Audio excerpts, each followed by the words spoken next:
संज्ञा के स्थान पर प्रयोग किए जाने वाले शब्द सर्वनाम कहलाते हैं।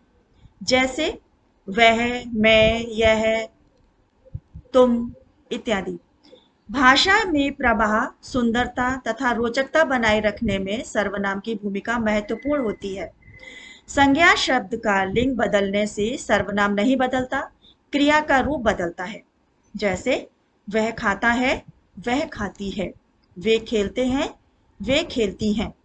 वचन बदलने से सर्वनाम का रूप बदल जाता है। जैसे वह लड़की है, वे लड़कियां हैं, मैं पढ़ता हूं, हम पढ़ते हैं।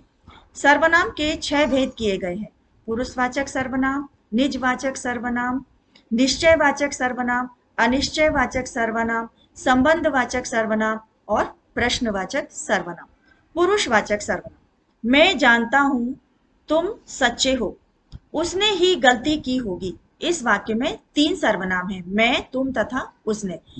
इसमें पहला व्यक्ति बोल रहा है, वह मैं हूं। दूसरा सुन रहा है, वह तुम है।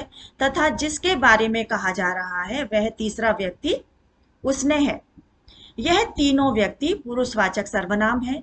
पुरुषवाचक सर्वनाम के 3 भेद किए गए हैं, उत्तम पुरुष, मध्यम पुरुष और अन्य पुरुष। निजवाचक सर्वनाम, तुम के स्थान पर आपका प्रयोग आदर व्यक्त करने के लिए किया जाता है। सुनने वाले के लिए आपका प्रयोग आदर दर्शाने के लिए किया जाता है। आप तथा आपके अन्य सर्वनाम शब्दों का उपयोग जब स्वयं के लिए किया जाता है तब उन्हें निजवाचक सर्वनाम कहते हैं। जैसे हम अपना काम अपने आप करते हैं। निश्चयवाचक सर्वनाम, यह मेरा बस्ता है, वह तुम्हारा विद्यालय है, वे मेरे सहपाठी हैं।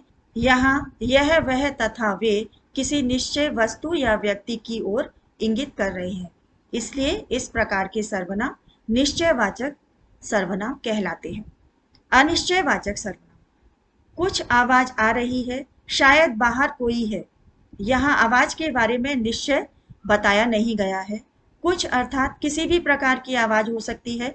इस प्रकार कोई भी अनिश्चित व्यक्ति, लड़का, लड़की, स्त्री, पुरुष हो सकता है।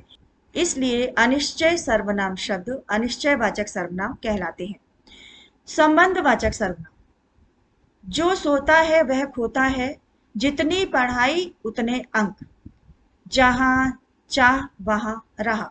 इन वाक्यों में जो, वह, जितने, उतने, जहां वहां सर्वनाम शब्द दूसरे से संबंधित हैं, ये संबंधवाचक सर्वनाम कहलाते हैं।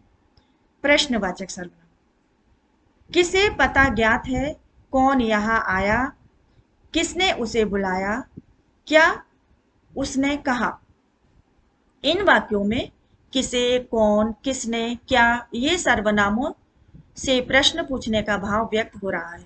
जिन सर्वनाम शब्दों से प्रश्न पूछने का भाव का बोध होता है वे प्रश्नवाचक सर्वनाम कहलाते हैं।